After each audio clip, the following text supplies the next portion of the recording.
La República de la Nueva Granada, Natalia Guadasmo Torres, octavo grado. Francisco de Paula de Santander, 1792-1840, conocido como el hombre de las leyes.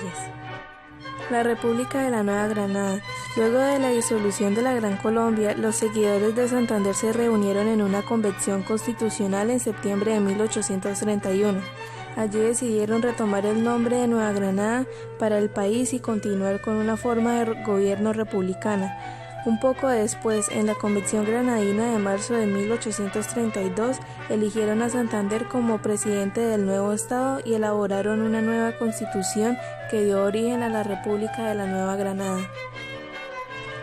El territorio de la Nueva Granada quedó conformado por 19 provincias: Antioquia, Bogotá, Barbacoas, Cartagena, Casanare, Chocó, Cauca, Santa Marta, Mariquita, Monpost, Neiva, Pamplona, Panamá, Pasto, Popayán, Riohacha, Socorro, Vélez y Veraguas, que está ubicada en el actual Nicaragua.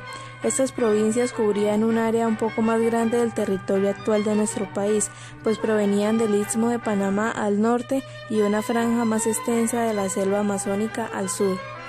El regreso de Santander. Luego de un exilio de 3 años en Europa, Santander volvió a asumir la presidencia. Efectuó acuerdos con Venezuela y Ecuador para definir los límites de cada país y repartir la deuda adquirida con Inglaterra, cuando aún hacían parte de la Gran Colombia. Santander apoyó la educación política y se enfrentó a la oposición del clero católico, a causa de la ley que suprimía los conventos que tuvieran menos de 8 religiosos.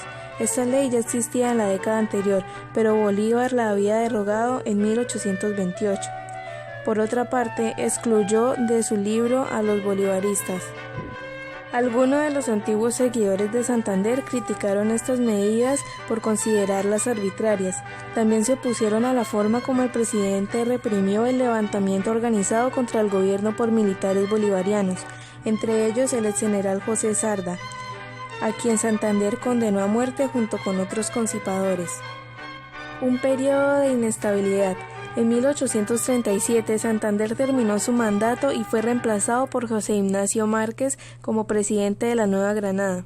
Como características de este gobierno se puede señalar el incentivo a la producción de tabaco y el apoyo al proteccionismo económico, es decir, el aumento de los impuestos sobre los bienes importados para evitar la competencia excesiva con los productos nacionales. Durante estos años comenzaron a marcarse más las diferencias entre dos bandos o facciones políticas opuestas: los exaltados o los progresistas y los moderados. Los exaltados o los progresistas estaban a favor de medidas más liberales para la sociedad y se oponían al poder del clero católico. Algunos de sus principales voceros eran Vicente Azuero y Florentino González, quienes habían tenido una destacada participación en la administración de Santander.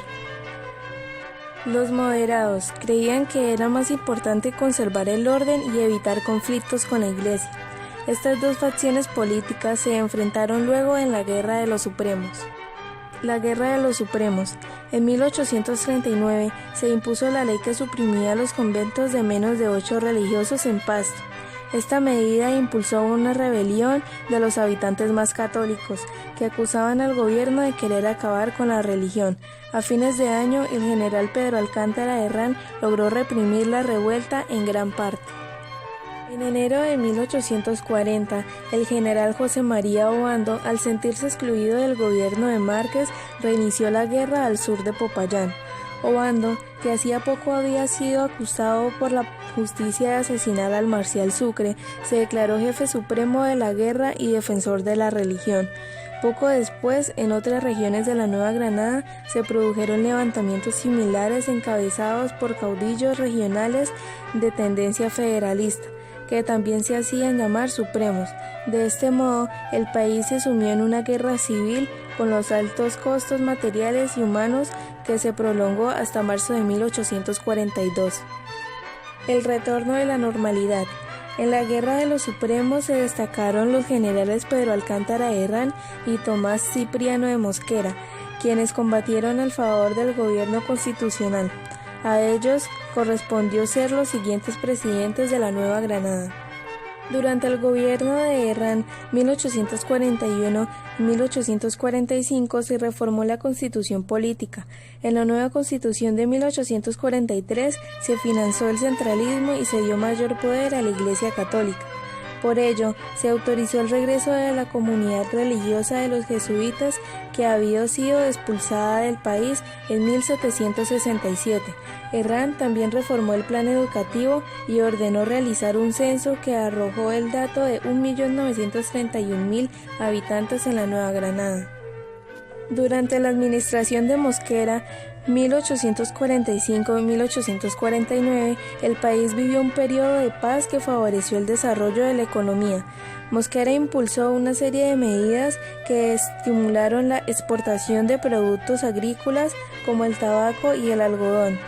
De igual modo, se inició la construcción de un ferrocarril interoceánico por el Istmo de Panamá y se impulsó la navegación por el río Magdalena.